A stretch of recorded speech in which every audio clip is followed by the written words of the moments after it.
The suspension bridge scene from Indiana Jones and the Temple of Doom is a classic of its kind. Hello,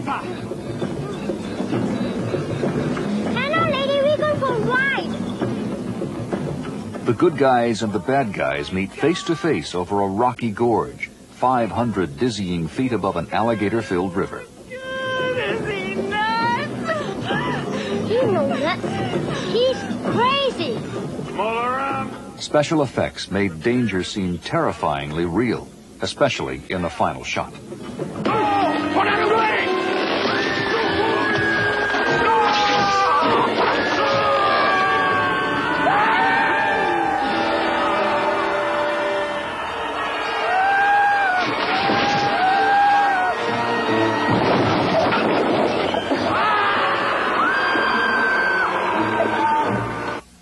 Howie Stein, supervising editor. We'll start off here looking at the original VistaVision plate, which was shot in England at the studio on location. We realized for compositional purposes, it would have been a little better to have the direction of the shot rather than going down into the corner to go a little more across the frame. So we then did a slight tilt on it, as you'll see in the black and white version here, where we're going a little more across frame. We then had to put the river element into the shot. This piece of film represents the river that we shot in Montana. Our next step was to make a composite of the live action and the river. So our matte artist can then create the painting, which is going to blend the two elements together. This strip of cliff is the painting that they made. They also made a foreground matte and a background matte to be used in the optical printer. When they looked closely at the shot, they saw a problem. Indy's legs were swinging where the painting was to go. Somehow they had to put his legs in front of the painting. They had to make a hand-drawn mask called an articulate map. For each frame of the shot, the outline of the overlapping legs and dangling bridge is drawn. The animation artist works directly from the film, enlarged to a predetermined size on the animation stand. She draws the exact outline of the legs onto an animation cell, one for each of the 92 frames that makes up this shot. Then she painstakingly fills in the outlines of all 92 frames, using special opaque ink.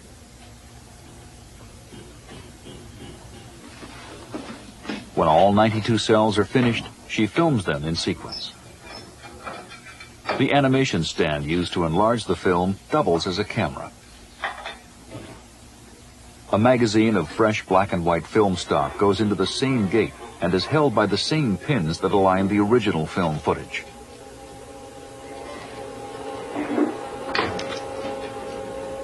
The 92 hand-drawn cells are filmed in sequence, one film frame for each cell. Precision registration of the cells on the light table ensures a perfect articulate matte.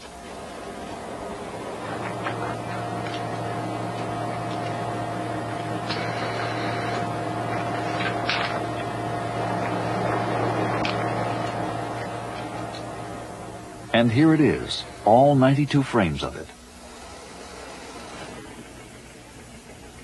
Again, in slow motion.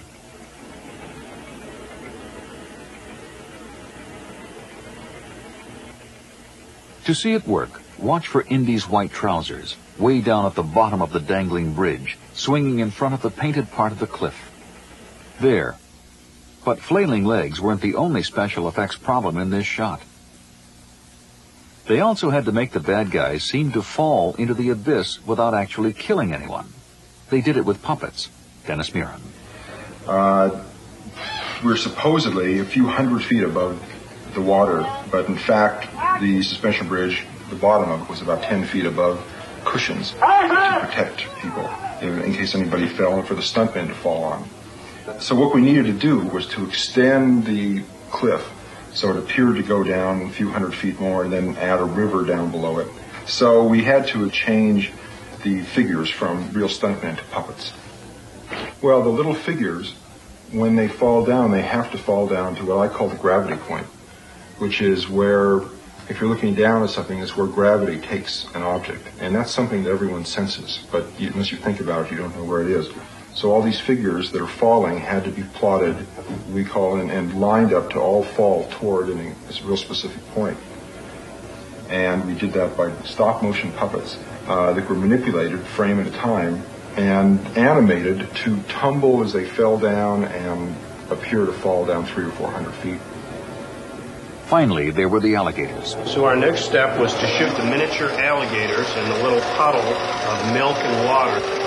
If you look carefully, you might even see a stagehand dragging a chicken leg around this little pond to attract the alligator's attention. They were very uncooperative. And then we took all these elements, the live action plate, the river, the painting mat, the articulate mat, the 3 falling dummies, and the 3 alligator elements, and we then composited that series of elements together with this result. Now, in this stage of compositing, we haven't done the final color corrections. That's why these gentlemen here appear a bit on the blue side, and this appears a little on the bright side. None of that final color correcting has been done at this stage of the shot. That will be done later when all the elements are combined. First into the printer goes the river element, together with a mat to protect the cliff, and a mat to make holes for the puppets. These 3 images are rephotographed onto a new piece of film.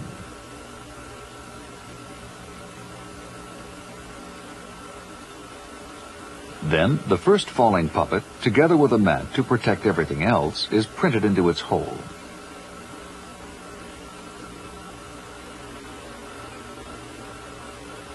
And similarly for the other 2 falling puppets.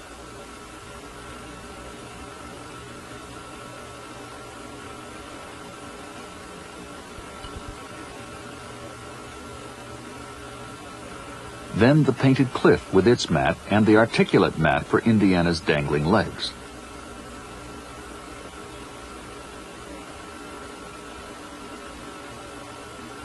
Then the main live action, now with the legs over the painting.